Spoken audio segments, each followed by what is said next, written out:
Vous tous qui êtes en direct sur cette vidéo, les internautes, merci de votre fidélité. Sachez très bien que nous sommes très heureux de partager ce moment exceptionnel. Ce matin, nous avons pu également échanger ensemble avec vous en ce qui concerne toutes les actualités, les informations sur le léopard de la République démocratique du Congo. Nous allons revenir sur beaucoup de questions en ce qui concerne bien sûr la RDC qui est justement à quelques jours de la publication de sa liste pour le stage qui est donc prévu en Espagne. Attendez, justement, Sébastien Desabre a donc beaucoup de choix à faire sur certains joueurs pour renforcer la tanière avant, bien sûr, de participer dans cette prestigieuse compétition qui démarre pour le 21 décembre prochain. Mais qu'il doit faire Sébastien Desabre pour, bien évidemment, sortir le main propre dans cette Coupe d'Afrique des Nations, puisque tout le monde a donc les yeux rivés sur la République démocratique du Congo, sur cette canne, bien évidemment, sur sa participation au barrage continental mondial, avant bien sûr de savoir son adversaire qui sera justement entre la Jamaïque et la Nouvelle-Calédonie. Je vous conseille justement de bien vouloir vous abonner parce que c'est vraiment très important de vous abonner, de partager nos vidéos, de commenter sur tout ce que nous faisons. Voilà, ça fera énormément plaisir à vous tous qui êtes en direct, en train de nous suivre, et à ceux donc qui n'ont jamais eu l'opportunité ou l'occasion de bien vouloir suivre nos différentes vidéos et surtout partager-les. Donc, ça sera vraiment intéressant justement pour nous donner la force de bien vouloir revenir à chaque fois pour vous présenter cette très belle émission. Vous êtes en direct sur le Grand Sportif Mag, c'est votre chaîne, la chaîne de sportifs, la chaîne qui vous donne également l'accès et les occasions de bien vouloir connaître qu'est-ce qui se passe dans le sport footballistique de la République démocratique du Congo. Voilà, nous allons entamer cette très belle émission. C'est vrai, on a parlé de cette question sur les blessures avec le joueur de la sélection nationale congolaise. Ces derniers, nous allons revenir sur 2, 3, 4, 5 cas de probables remplaçants. Et puis nous allons justement se projeter pour certains binationaux qui peuvent à tout prix revenir en sélection pour étoffer la tanière de la sélection nationale congolaise. Il se pose beaucoup de questions, beaucoup de choses sur la, la deuxième rencontre que Chancel Mbemba commence sur le banc. Les internautes se posent des questions si seulement s'il est blessé, s'il a quel souci.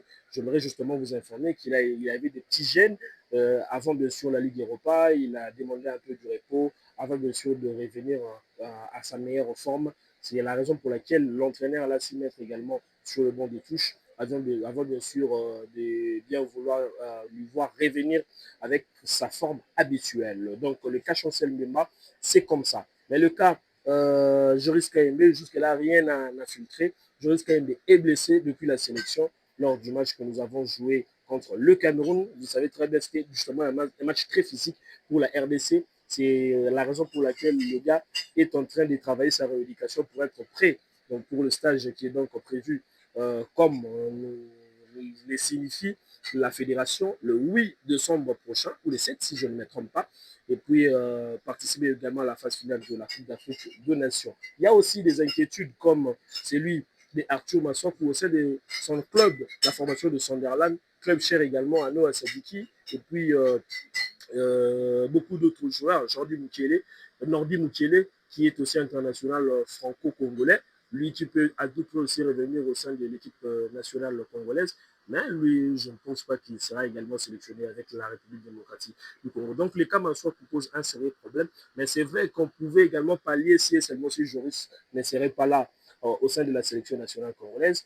On pourrait justement prendre le joueur Jordi qui évolue également au sein de la formation de Fribourg, si je ne me trompe pas. Voilà, Fribourg, il pouvait justement, Jordi Making, voilà, les noms c'est venu, lui qui évolue comme latéral gauche au sein de cette formation de Fribourg, il est de la Juventus de Turin, traité justement en Allemagne, mais le gars ne sera pas justement de la partie, il est blessé, il y a des blessures musculaires, on ne sait pas les blessures musculaires, ça prend 1 à 2 semaines, soit de 2 à 6 semaines, donc, il faudrait ne pas compter sur la présence de ce gène parce que la RDC veut des joueurs qui sont prêts pour cette participation à la Coupe d'Afrique des Nations.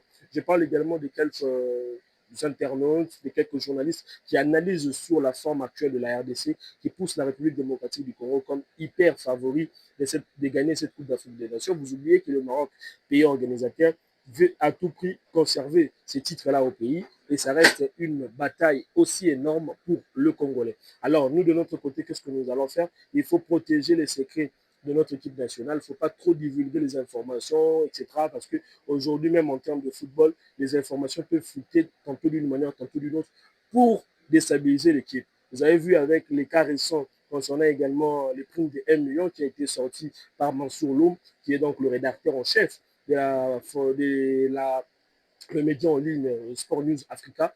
Il a informé sur les 1 million de dollars et puis c'est tous les Congolais qui ont pu également partager cela, tout ça. Donc c'était vraiment choc et ça quand même démoralisé nos joueurs. C'est la raison pour laquelle la fédération avait justement démenti cette information pour éviter le brouhaha dans les oreilles de tout le Congolais, question de déstabiliser l'équipe puisqu'on avait 2 matchs très importants contre le Cameroun et celui du Nigeria que nous avons gagné.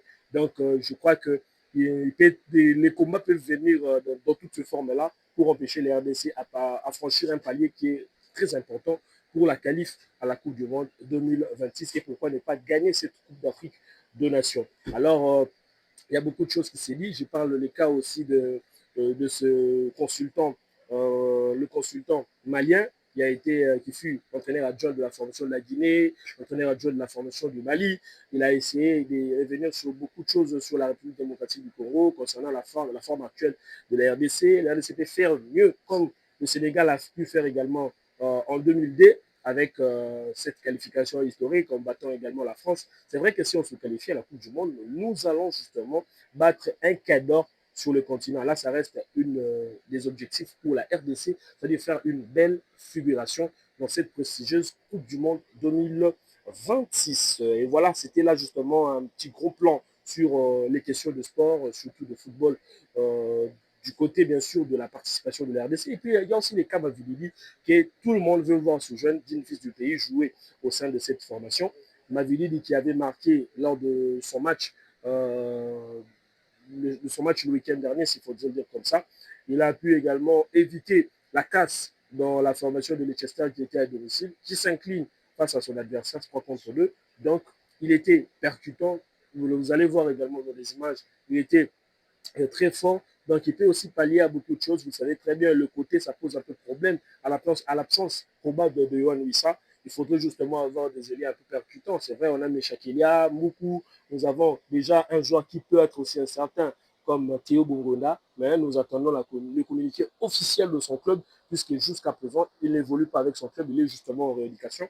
Donc nous attendons que les choses puissent bien se passer de ce côté-là pour voir si seulement si la RDC aura l'occasion ou l'opportunité de faire énormément le coup dans cette Coupe d'Afrique des Nations. Mieux se préparer surtout, ça reste un choix aussi important. Mais les cas Senu Maïlou revient à tout moment.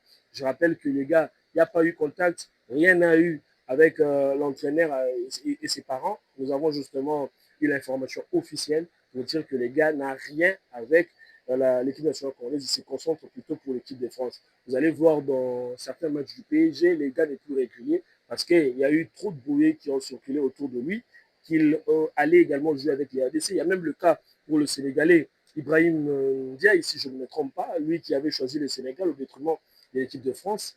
Il a aussi du mal à jouer au sein de cette formation. C'est vrai que Deschamps avait dit que c'est la France ou les pays de l'Europe ne sélectionnent pas certains joueurs pour leur bloquer. Mais après, la réalité en face, nous sommes en train de voir ce qui se passe.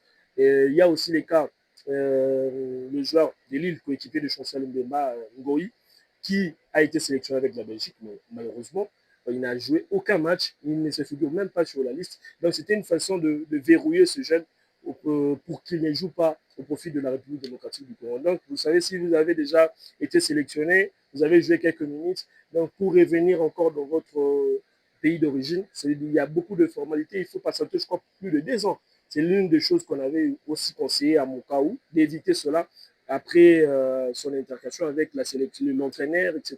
Ce qui s'est passé dans la trêve de la fin de la saison. Donc, des choses comme ça, nous allons justement revenir à chaque fois pour vous éclairer sur des questions en ce qui concerne certains cadres de l'équipe nationale congolaise. Mais jusqu'à présent, il n'y a rien qui est officiel. Mais nous attendons Sébastien Desabre s'exprimer autour de cette question pour mettre également la lumière là où il y a beaucoup plus de l'ombre en ce qui concerne la teneur de la sélection nationale congolaise. Donc, nous sommes complètement arrivés à la fin. Nous terminons la semaine très bien en beauté surtout. La semaine prochaine, nous allons revenir sur d'autres sujets, mais vous, continuez toujours à vous abonner, continuez toujours à rester en contact avec nous, commentez, donnez vos avis par message.